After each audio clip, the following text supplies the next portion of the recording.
पिछले वीडियो में हमने जाना था बेसिक इन्वेस्टमेंट ऑप्शंस के बारे में और आज के इस वीडियो में ना हम वो टॉपिक डिस्कस करने वाले हैं जिसका आई एम श्योर आप सबको इंतजार था। हम डिस्कस करने वाले हैं शेयर बाजार के बारे में। Welcome to our new series learn with Upstox, जहां हम सीखेंगे इन्वेस्टिंग के बहुत सारे कंसेप्ट्स जैसे IPOs, mutual funds, digital gold, stock market, real estate और भी बहुत कुछ। तो make sure that you watch this video ताकि आपको ये सारे इंपॉर्टेंट कंसेप्ट्स बहुत अच्छे से समझ में आ जाए। चलिए अब शुरू करते हैं कि आखिर ये शेयर बाजार है क्या। शेयर बाजार का सुन के ही ना बहुत से लोगों को डर लगता है। फैमिली और रिलेटिव्स तो यही कहते हैं कि शेयर मार्केट में पैसा मत लगाना, यहां पैसा डूब जाता है क्योंकि ये जुआ है या सट्टा बाजार है। इवन मूवीज में भी हमने यही देखा है। मुन्ना भाई एमबीबीएस याद है, हमने यही देखा है। लेकिन दोस्त हैं जो क्लेम कर रहे हैं कि वो बहुत पैसा कमा रहे हैं, तो ऐसे में कंफ्यूजन होता है, नर्वसनेस होती है कि करें तो क्या करें, शेयर मार्केट में निवेश करें या नहीं। चलिए एक ना फन फैक्ट जानते हैं। अगर आपने या आपकी फैमिली मेंबर ने 40 साल पहले विप्रो में सिर्फ 10,000 रुपए लगाए होते ना, तो आज 40 साल बाद वो होते 700 करोड़ रुपए। अब आप में से कुछ लोग ये सुन के हैरान होंगे और कुछ लोग तुरंत ये कमेंट करने का सोचेंगे, लेकिन तब 10,000 रुपए थे किसके पास? तो कोई बात नहीं, अगर आपने 1,000 रुपए भी लगाए होते ना तो आज वो 70 करोड़ हो जाते। लगता है 1,000 भी नहीं होंगे। अगर आपने 100 रुपए भी लगाए होते ना, 100 रुपए तो थे, वो भी आज 7 करोड़ रुपए हो जाते। तो ये पोटेंशियल है स्टॉक मार्केट का। अब समझिए, अगर आपको आपका बिजनेस स्टार्ट करना है तो आपको पैसे चाहिए और आप इसके लिए क्या करेंगे? आप अपनी फैमिली को कहेंगे या दोस्त या रिलेटिव्स को कहेंगे। लेकिन अगर थोड़े और ज्यादा पैसे चाहिए जो दोस्तों और परिवार वालों से नहीं हो पा रहे हैं, तो आप क्या करेंगे? तो आप बैंक्स को अप्रोच करेंगे। बट अगर आपको 20,000 करोड़ रुपए चाहिए तो फिर आप क्या करेंगे? तो ये पैसा आप पब्लिक से लेंगे। तो इसके लिए आप उन्हें अपना बिजनेस मॉडल समझाएंगे कि मेरा ये प्लान है, और जिन लोगों को आपका बिजनेस मॉडल पे भरोसा हो जाए, हो सकता है वो आपको पैसा दे दें। बदले में वो आपसे क्या लेंगे? बदले में वो आपसे इसके बदले कंपनी में हिस्सा मांगेंगे या स्टेक मांगेंगे, और इसे ही हम कहते हैं शेयर, क्योंकि इससे आपको कंपनी में शेयर मिल रहा है। अब ये तो हुआ कि कंपनी ने आपसे पैसा लिया और शेयर दे दिया, बट ऐसा भी हो सकता है कि आपने कंपनी में शेयर खरीदा और सडनली 3 दिन बाद आपको पैसों की जरूरत पड़ गई। अब जिस कंपनी का शेयर आपने खरीदा था वो कंपनी तो पैसा आपको वापस देगी नहीं, क्योंकि उन्होंने तो आपसे पैसे लेके अपनी कंपनी के बिजनेस ऑपरेशंस में लगा दिया। लेकिन आपको तो पैसा चाहिए ना, तो इसके लिए ऐसा मार्केट होना जरूरी है जहां आप शेयर बेच सकें, और इसे ही हम कहते हैं शेयर बाजार, जहां आप 4,000 से भी ज्यादा कंपनीज का शेयर खरीद बेच सकते हैं जब चाहें। अब अगर आपको लगता है कि कोलगेट का फ्यूचर अच्छा है, वो अच्छा करने वाली है, तो उसके टूथब्रश या टूथपेस्ट ज्यादा बिक रहे हैं ऐसा आपको लगता है, तो उसका शेयर आप ले सकते हैं। वहीं किसी को लगता है कि नहीं, HUL ज्यादा अच्छा करने वाली है कोलगेट के मुकाबले, तो आप वो खरीद सकते हैं। तो आपको जो बिजनेस पसंद आता है, मार्केट में 4,000 से ज्यादा बिजनेसेस लिस्टेड हैं, आप उसको खरीद सकते हैं। तो डेली करोड़ों लोग शेयर्स खरीदते हैं, शेयर्स बेचते हैं, तो इसलिए आपको आपके शेयर का बायर या सेलर मोस्टली मिल ही जाता है। तो यही तो खास बात है शेयर बाजार की, कि आप चाहें तो एक क्लिक में शेयर खरीद के रतन टाटा के बिजनेस में हिस्सेदार बन सकते हैं, या आदि गोदरेज के एम्पायर के शेयर्स खरीद लें, या रिलायंस का खरीद के जियो का हिस्सा बन जाए। थोड़ा सा ही सही, बट आप एटलीस्ट हिस्सेदार तो बन गए। तो आप ऐसी कंपनीज में इन्वेस्ट कर रहे हैं जिन्हें टाटा, बिरला, अंबानी जैसे इंडिया के बेस्ट बिजनेस ब्रेन्स रन कर रहे हैं। जब आप कोई शेयर खरीद रहे हैं तो आप उस कंपनी में छोटी सी हिस्सेदारी ले रहे हैं, इसलिए उसका नाम शेयर है, क्योंकि आप उस कंपनी के एक तरीके से को ओनर बन रहे हैं। तो अब आप मुझे बताइए, अगर आप किसी दोस्त या रिलेटिव के बिजनेस में पैसा लगाते हैं तो वो बिजनेस अच्छा नहीं चला तो आपका पैसा डूब गया, ये रिस्क तो है ना। तो इसी तरह शेयर मार्केट में बड़ी कंपनी में इन्वेस्ट कर रहे हैं आप, क्योंकि शेयर मार्केट में बड़ी बड़ी कंपनियां लिस्टेड हैं, जैसे रिलायंस, जैसे गोदरेज में। अब अगर वो कंपनी डूब गई तो आपका पैसा डूब तो जाएगा। अगर वो कंपनी ने बहुत अच्छी ग्रोथ दिखाई तो आपका पैसा भी बहुत अच्छी ग्रोथ दिखाएगा। ये बिल्कुल वैसा है जैसे आप अपने रिलेटिव या दोस्त के बिजनेस में पैसा लगा रहे हैं इस भरोसे कि ये बिजनेस बढ़ेगा, मुझे प्रॉफिट मिलेगा और मेरे हिस्सेदारी से मैं वेल्थ क्रिएट करूंगा। लेकिन आप ये भी जान रहे हैं कि अगर लॉस हुआ तो इस लॉस को सहन भी मुझे करना पड़ेगा। तो शेयर मार्केट में आपको इंटरेस्ट नहीं मिलता क्योंकि ये लोन नहीं है। तो शेयर बाजार में भी ऐसे बहुत से बिजनेस हैं जो डूबते हैं और जो अच्छा मुनाफा भी देते हैं। बट आप आयशर मोटर्स का एग्जांपल देखिए। आयशर मोटर्स ने बुलेट की सेल पिछले कुछ सालों में बढ़ा दी, बहुत ज्यादा बढ़ा दी, जिससे उनके शेयर प्राइस भी 10-20 गुना बढ़ गए। वैसे ही आप एमआरएफ का शेयर प्राइस देख सकते हैं, टीवीएस का, विप्रो का, ये ऐसे बहुत सारे शेयर्स हैं जिन्होंने पिछले कुछ सालों में बहुत अच्छे रिटर्न्स दिए हैं। तो डेफिनेटली एक बात तो है कि शेयर मार्केट में रिस्क तो है, बट उसी के प्रोपोर्शन में रिटर्न्स भी हैं। लेकिन रिस्क है तो इसका मतलब नहीं आप ये मान के बैठ जाएं कि रिस्क है। रिस्क मिटिगेशन करने के तरीके हैं और रिस्क मिटिगेशन जरूरी है। तो चलिए जानते हैं कि कैसे आप शेयर बाजार में रिस्क को कम कर सकते हैं। तो अब ना हम पुराने एग्जाम्पल को ही कंटिन्यू करते हैं। तो जैसे कि हमने देखा कि जब आप किसी दोस्त के बिजनेस में इन्वेस्ट करते हैं तो आपको ये नहीं पता होता कि वो कितना रिटर्न देगा। हो सकता है पहले साल 10% दे, दूसरे साल 20% दे दे और उसके तीसरे साल 30% का रिटर्न। बट इसका कोई फिक्स्ड क्राइटेरिया नहीं है कि कितना रिटर्न मिलेगा। सो इन द सेम वे एक स्टॉक कैसा परफॉर्म करेगा और कितना रिटर्न देगा वो हम नहीं कह सकते, क्योंकि कभी कभी ऐसा भी होता है कि कोई स्टॉक 4-5 साल तक बिल्कुल भी ग्रो ना करे। वहीं कोई स्टॉक ऐसा भी हो सकता है जो एक ही साल में 2-3 गुना या उससे भी ज्यादा रिटर्न दे दे।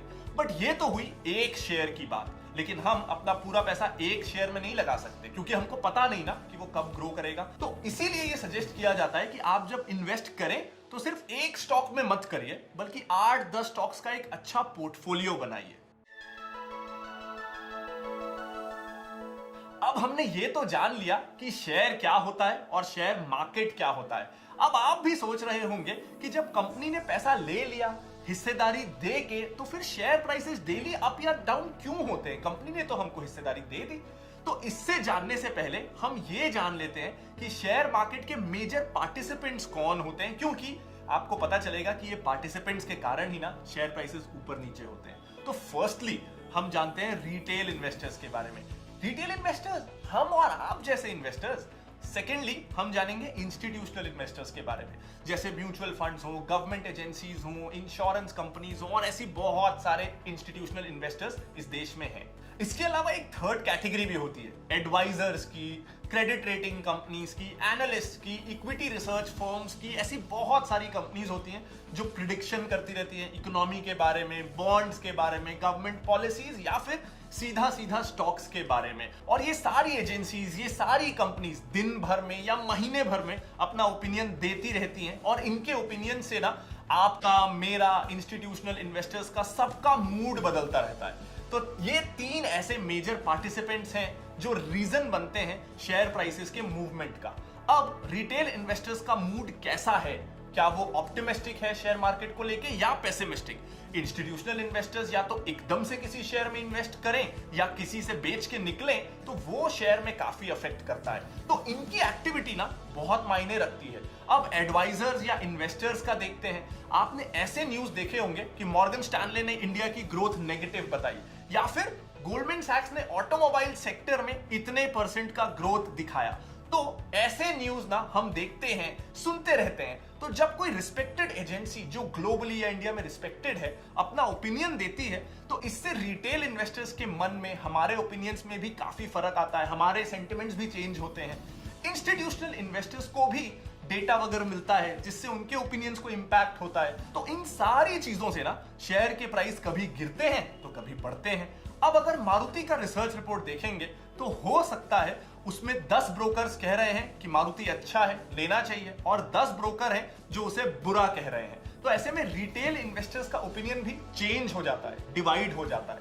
अब ब्रोकर्स या एडवाइजर के ओपिनियंस चेंज भी हो सकते हैं, चेंज कई बार होते रहते हैं डिपेंडिंग अपॉन कंपनी का न्यूज क्या रहा, सेक्टर कैसा चल रहा है। अब अगर मारुति खुद ये कह रही है कि उनकी मैन्युफैक्चरिंग 3 दिन के लिए बंद हो जाएगी क्योंकि डिमांड नहीं है, तो अब ये नेगेटिव न्यूज से मारुति के शेयर प्राइस गिर सकते हैं। बट वही अगर ये न्यूज आ जाए कि मारुति और टोयोटा के बीच कोई स्ट्रेटेजिक पार्टनरशिप हो रही है, तो हो सकता है कि प्राइसेस बढ़ जाएं, क्योंकि ये पॉजिटिव न्यूज है, तो इससे शेयर प्राइस बढ़ेंगे। तो ऐसा कंपनी रिलेटेड न्यूज या इकोनॉमी या सेक्टर रिलेटेड न्यूज से शेयर प्राइसेस पे काफी इंपैक्ट आता है। और अब ये तो हो गया न्यूज, अब दूसरा हो गया ओपिनियन।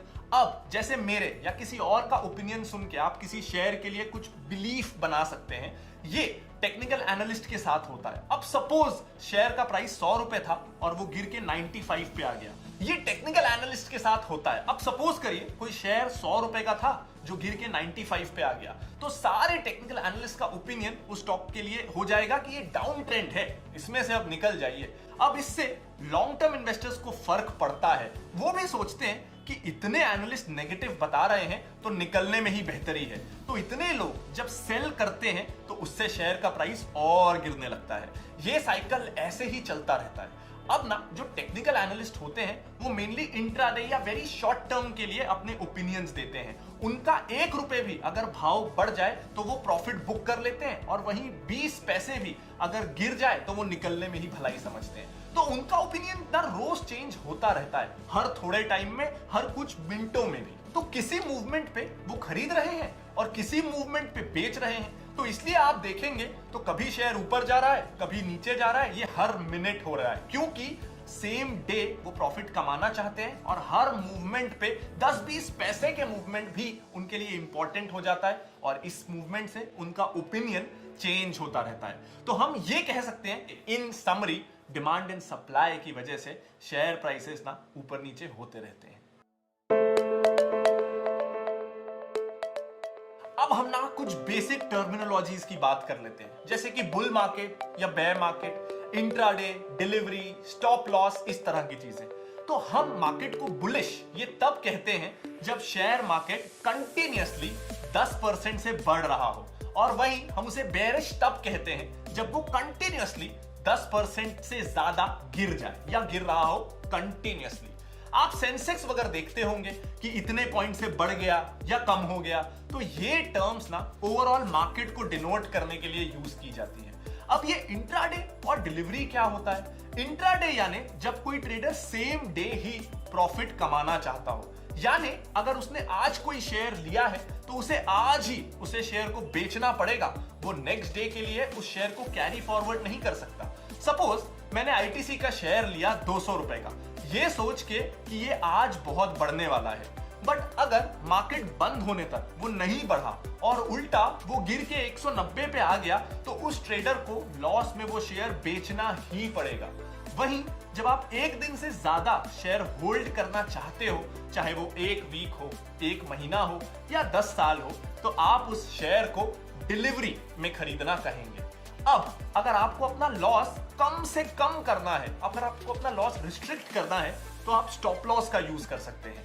अब ऊपर वाले एग्जांपल में मैंने 200 रुपए का शेयर लिया और वो गिर के 190 पे आ गया, तो मैं शेयर लेते टाइम स्टॉप लॉस पे एक प्राइस एंटर कर सकता हूं कि अगर शेयर गिर के 195 तक आ जाए तो मेरे सारे शेयर्स अपने आप बिक जाए। क्यों?